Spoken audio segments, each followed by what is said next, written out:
저는 원래는 그 분당 서울대학교 병원에서 신경외과 교수로 일하던 사람이었고요. 뇌 동맥류에 대한 이제 연구를 진행을 했고 그 연구 결과로 창업을 하게 되었습니다. 창업을 처음 하면서 제일 어려웠던 일은 창업이라는 제도 그리고 법인이라는 것이 무엇인지 조차도 처음에 모르고 시작해서 그런 것들이 너무 어려웠던 점이고 조언을 많이 받을 수 있는 시스템들이 있었기에 그런 어려움들을 좀 극복할 수 있었다고 생각이 듭니다. 대표님은 창업하고자 하는 우리 청년들한테 어떤 공고를 하고 싶으세요? 저는 무조건 생각이 났을 때 바로 하라고 얘기를 해주고 싶습니다. 왜냐면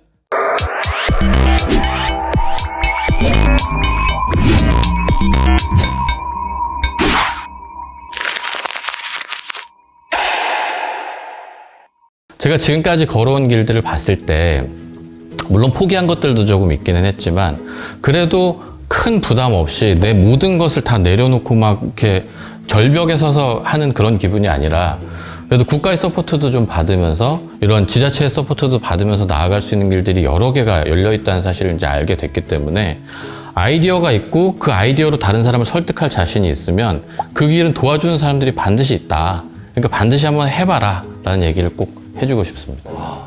요즘 벤처 창업하는 의사들이 뜨고 있는데요. 네. 벤처 창업하는 의사들이 왜 이렇게 많이 뜨고 있을까요, 요새?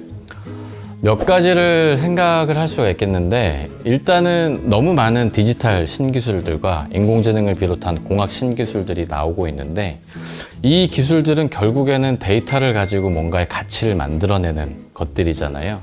근데 여기서 우리가 생산해내고 있는 데이터 중에 가장 가치 있는 데이터가 뭘까를 생각을 해보면 사실 의료기관이나 검진기관이나 이런 곳에서 생성되는 의료 데이터가 가장 가치 있는 데이터 중에 하나일 거라고 생각이 듭니다.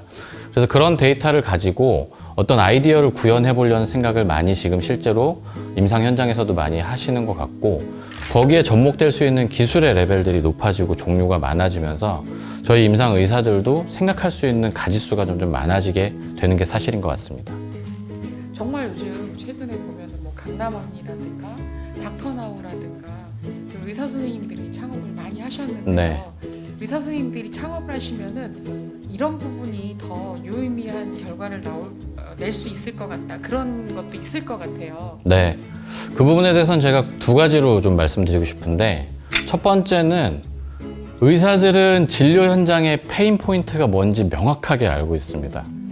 어느 부분이 우리 의사들한테 불편한지 아니면 어느 부분이 환자들한테 불편한지를 정확하게 알고 있기 때문에 그 부분을 해결할 수 있는 기술이 만약에 다른 부분에서라도 발견이 되면 적극적으로 접목해서 사용할 수 있는 서비스나 컨셉을 개발할 수 있는 여력이 많이 있을 거라고 생각이 들고요.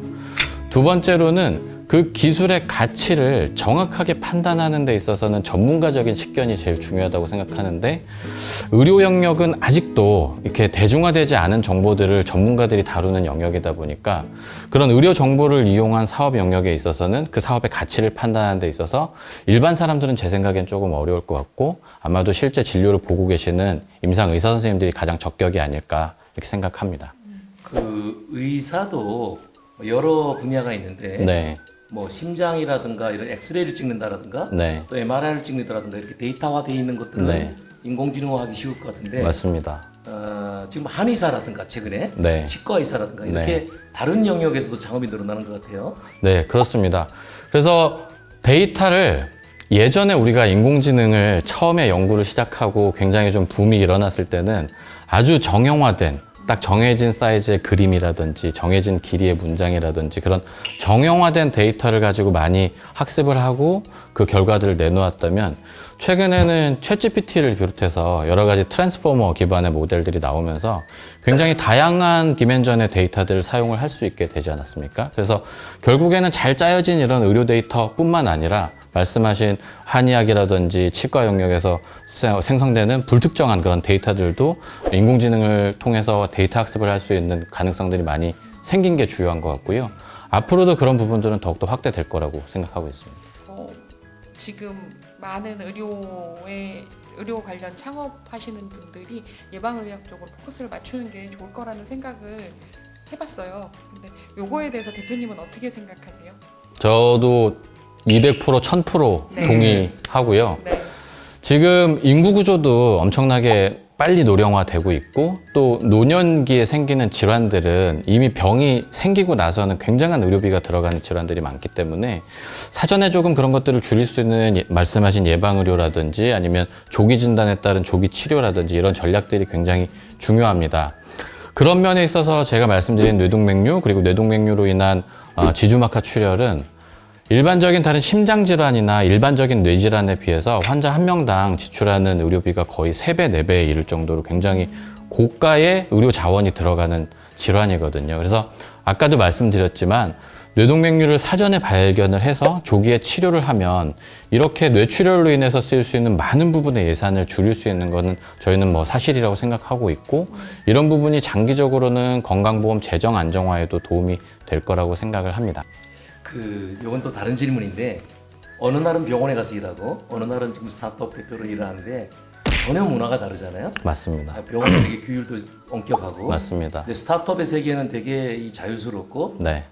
그럴 때 이제 직원들을 대할 때 네. 같이 일하는 직원들을 대할 때 대표로서의 우리 직원들하고 네. 병원에서 일하는 또 직원들 어떤 차이가 있어요? 가장 근본적인 차이는 에러가 허용이 되느냐 안 되느냐의 차이 같은데 병원에서 이제 제 아래 직원들과 간호사 선생님들과 동료들과 같이 일을 할 때는 에러가 없어야 되는 근무거든요. 저희의 에러라고 하면 환자들이 해를 입거나 환자들이 상하게 되는 그런 일들이기 때문에 그래서 그런 정말 제로 톨러런스를 추구를 하기 때문에 모두들 너무 긴장하고 아주 이 빡빡한 규율 속에서 업무를 진행을 하는 게 일반적이었다면 창업을 하고 나니까 에러를 처음엔 내지 않으려고 노력을 했지만 이제 드는 생각이 그 에러가 났던 과정 하나하나가 지금은 다 자산이라고 생각을 하거든요. 그래서 오히려 에러를 많이 경험해 본 부분에선 좀 더 강하게 나갈 수 있고 에러를 한 번도 겪어보지 않았던 부분에 대해서는 좀 두렵거든요. 그래서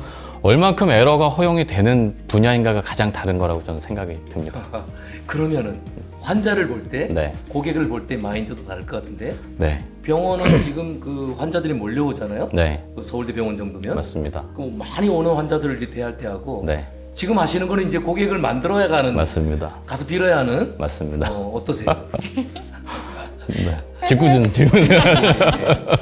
영업도 하시고. 그 얼굴의 사나이인데. 네, 네. 사실 병원에서 환자들을 맞이하는 거는 굉장히 감사한 일입니다. 저를 이제 믿고 찾아와서 저한테 진료를 받고 하시는 게 굉장히 감사한 일인데 그 이면에는 저희뿐만 아니라 저희 선배님들, 후배님들이 모두 열심히 일을 해서 만든 큰 병원의 이 아우라 안에서 제가 받은 혜택이라고 생각을 하고요. 이렇게 나와 보니까 그런 혜택 없이 제가 이름을 걸고 세운 회사의 이름은 사실 아무도 모르고 이 회사에 대한 믿음이 아무도 없기 때문에 제가 그런 부분들을 만들어 나가야 되는 부분이 가장 어려운 부분이고 차이점이라고 생각이 듭니다. 회사명이 탈로스예요. 네. 탈로스는 그리스 신화에 나온. 알고 계시네요. 네네. 네. 근데 회사명을 왜 탈로스로 지으셨어요? 네. 초반에 회사명을 가지고 여러 가지 고민을 했는데 이 탈로스라는 네이밍은 사실 딸내미가 아빠 이런 것도 있는데 한번 생각해 보세요 이렇게 전해줬던 이름이고 그걸 찾아봤더니 그리스 로마 신화에서 헤파이토스 그 대장장이가 만든 자동화된 인공지능 로봇인데 하는 역할이 그 크레타 섬을 방어하는 역할을 했다고 합니다. 그래서 이 방어적인 인공지능 알고리즘에 많이들 사용하고 계시는 이름이더라고요. 그래서 대표적인 시스땡 이 네트워크사의 보안 장비도 다 탈로스라는 이름을 쓰고 있었고요. 그래서 저희도 환자들의 또 국민들의 건강을 지키는 알고리즘을 지속적으로 개발해야 되겠다. 그래서 이름을 탈로스라고 짓게 되었습니다. 재밌는 걸 좀 질문해 보고 싶은데 네. 이 수입이 줄었을 거 아니에요 지금. 네. 나의 미래의 밸류를 높이고 네. 현재는 좀 빈궁하게 됐을 것 같은데 네. 지금 의사들의 수입보다도 지금 훨씬 못할 거 아니에요? 사실은 지금은 제가 이 회사에 좀 전업을 하면서 병원을 휴직 중이어서 저는 수입이 없습니다. 수입이 없어요? 네. 그러면은 생활은 어떻게 하세요? 뭐 아내 감- 찬스?